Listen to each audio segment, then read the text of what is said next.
Hello, I'm Pip Critten. The VVG Virtual Video Group has challenged its members to make a short film about how we got started in non-commercial filmmaking. Here's my journey over 60 years. My granddad's hobby was photography, and he gave me tips when I used my Kodak Brownie 127 still camera, and I was hooked. I then became interested in film when my parents bought a standard 8mm film camera. I was around 9 or 10 years of age, and of course they filmed family events like grandparents coming to stay and trips to the beach.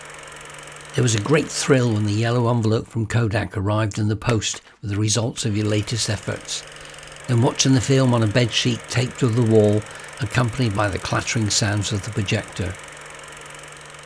By the time I was 10, I was practicing magic in comedy and had already made up my mind to be in the entertainment business when I grew up.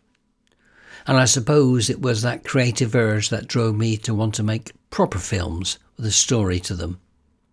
As film had no sound back then, I thought of a silent story of my young sister going to sleep and her toys coming to life. Was it real or was it a dream? I enlisted family members to make it happen under the very bright cine lights that were needed to film indoors in those days. In more recent years, I've had the cine films digitised for NLE editing, and I've had fun adding a soundtrack to them. While staying with family on holiday as a young boy, I was further inspired by an uncle who was a member of the Gloucester Filmmakers, and he had been involved in making a thriller. He would show the silent film while playing a 7-inch vinyl record of the James Bond theme, all very exciting to a young boy. I was delighted when Gloucester tracked down the silent film for me, and I did a re-editing, shortening it to a more contemporary style, and also constructed a soundtrack for it and used a piece of music that is very much in the style of the John Barry's original James Bond theme. When I was about 14, I filmed the erection of a circus tent, something that really fascinated me. As film was quite expensive, one had to be very selective in what you shot, but I didn't know what was going to happen. If I shot it and it wasn't interested, I'd wasted very expensive film. If I didn't shoot and missed something interesting, I'd kick myself. Oh, the joys of running gun filming. That was another film that I painstakingly created a soundtrack for, and I felt if no one asked, is that the original sound, then I'd done my job properly. I stopped making movie films for a while when my brother and I ran a photography business on a couple of holiday parks near Filey in Yorkshire. Then, after performing as an entertainer in the workmen's clubs in and around Leeds, I returned to Plymouth and joined the Plymouth Cine Group. I upgraded to super 8mm cameras, still silent at the time, and I asked two of my uncles and a friend to film my wedding in 1975. 6 rolls of film, if I remember, no expense was spared. The footage was edited on a cine editor by cutting the film into small strips and then gluing them back together with a film splicer. If I run it backwards, I could end up single. Umpteen years later, it was digitised and re-edited and a soundtrack added, giving it a new lease of life, enabling it to be viewed on our modern TVs. I shot many rolls of film on a honeymoon aboard a riverboat on the Thames, spending many weeks in the physical edit, snipping film into little bits, hanging them on pins just to rearrange them to make a story before splicing them all back together again with glue. Then along come VHS tape cameras connected by its umbilical cord to the heavy actual recorder. I made a few films using this cumbersome contraption, but the real problem came in making a useful film out of it. We didn't yet have non-linear editing on computers and had to do a tape-to-tape assemble edit, which was slow going, not frame accurate, and it degraded the picture quality each time it was copied. Adding additional sounds or music meant making another copy whilst running all the sounds in and trying to time it the best as one could, and it was somewhat tricky. Nonetheless, I persevered and made a few films using this method, and when we look back from what we have today, it was poor quality, but at the time we thought it was great. Over the years, I've made many films for my own pleasure, including, of course, my own children and their activities. I filmed one school skiing trip and had to lay the soundtrack on after the visual edit. One of my daughters assisted in running in music from record decks, tape recorders and music keyboards, having to carefully watch the screen to get the timing right, all done in a single take. It wasn't easy, but it was good fun. In 1996, I purchased a JVC GR-DV1, the first digital video camera to use mini DV tapes. Around £1,700 if my memory serves me right, about 11,500 in today's money. I used it on a family holiday to Florida with my two daughters who were in their teens. We made films of our time there. I made lots of short films of the attractions we visited. Once again, although it was cutting edge technology at the time, when we look back, it was better quality than the TV, but nothing like what we have today. The great bonus was the ability to import the footage in real time using a special IEEE 1394 or Firewire cable connected to a computer. So NLE editing was born, and I used very early editions of Premiere Pro. And there was no real-time preview. Everything had to be rendered, then re-rendered again for each change that was made. Next, I think I had a Panasonic camera for a while before buying the Sony PD150, which was being used by the BBC as broadcast cameras at the time. I loved this camera. It also recorded onto the new mini DV tapes in 4:3 ratio and had XLR mic inputs plus many other pro features. I used it while teaching at City College Plymouth, working with young people with intellectual differences.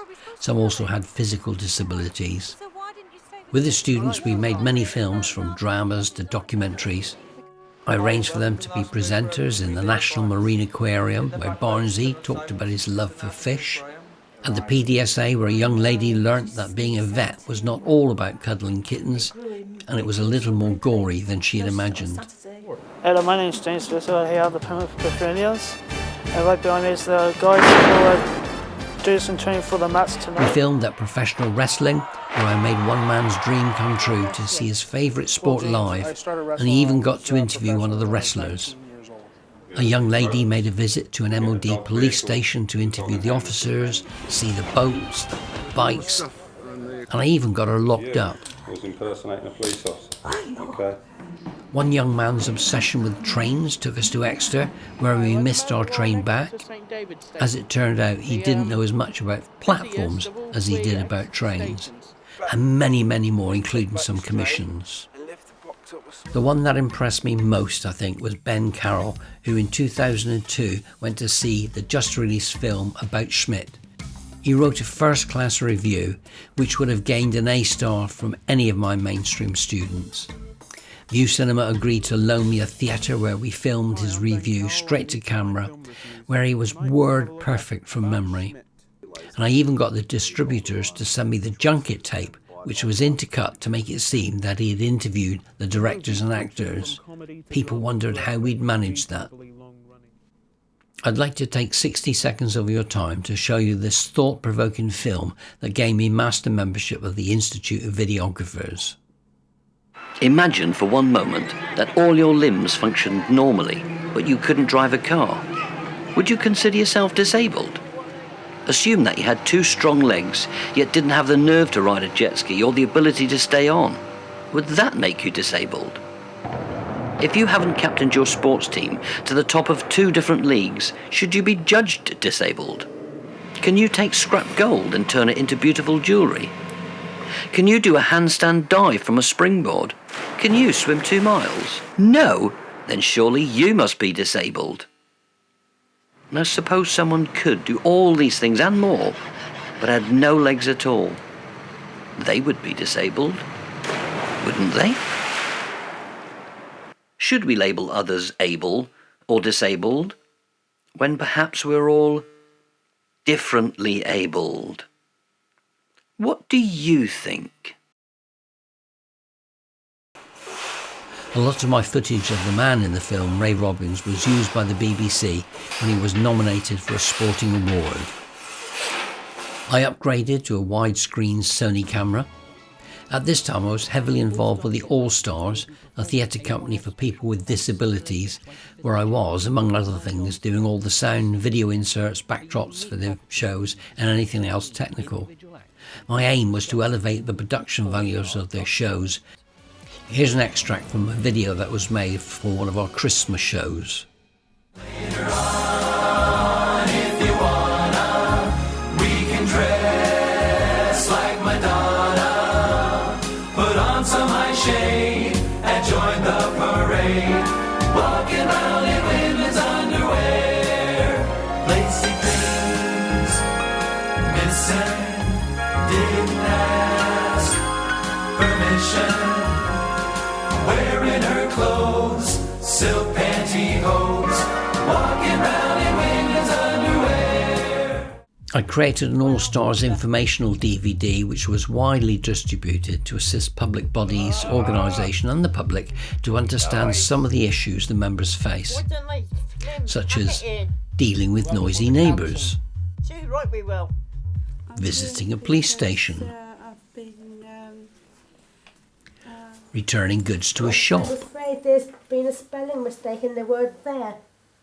It's a really good doing friendship. sporting activities, and many, many more. I tried it. It was called Help Them to Help You, and we involved the police, Last Monday, council departments, organisations and business, who all gave their time for the cause.